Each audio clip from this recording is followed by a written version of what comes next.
time, Detroit was one of the 4 greatest cities in this country, along with New York, Chicago, and Los Angeles. Around the 1920s, 1930s, the beginning of the industrial age in earnest, Detroit was the Silicon Valley of the United States. If you were an engineer, if you were on cutting edge, you'd go to Detroit. But let's look at the Detroit that all too often is represented. Police response times were 58 minutes. Murder rate was quite high, eclipsing more than 1 a day, and 20% of our housing stock. It's about 72,000 units, just housing, not commercial. So you see whole structures going up the spine of the city that were dilapidated and blighted. But then you look at our debt. It was okay, but it exploded under Mayor Kilpatrick. And let me tell you why that's important. We had $18.5 billion of debt all in on a $1 billion general fund budget. But of that $1 billion general fund budget, somewhere in the neighborhood about 20% was discretionary.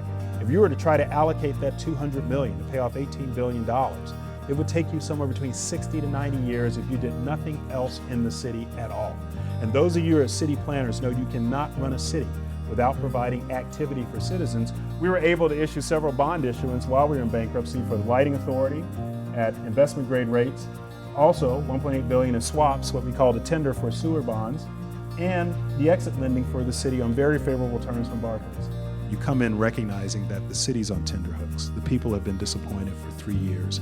They are frustrated, they are angry, they are highly cynical, and you want to tamp that down. So first priority was, give me a chance. So I met with every city council person and said, you know what, I know you don't like this, because the state statute, Statute 436, took all power away from the mayor and city council, invested in emergency manager.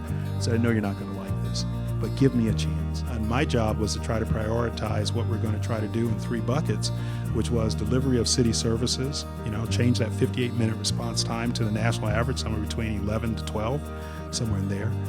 Try to restructure the budget so that the city could afford to pay go as it went forward. So the third thing you want to do is exit strategy. How do I make this sustainable so that the people are going to be here when I return authority back to elected officials, have buy-in, but more importantly, the rank and file people, the citizens, feel that things have changed so they can be buy-in. So we did little things. We privatized garbage so people could see the city actually getting cleaner. We started doing lights. We hired a new police chief. We wanted to have low-hanging fruit deliverables so they could actually see some positive change within the first quarter or 2, and then you move on from there. We're not going to turn this around in 6 months. What we will do is have demonstrations of what it will look like, okay, in the coming 2 to 3 years, so that gives you an expectation. And if you manage that level of hope, then the people at least have something they can hold on to and believe.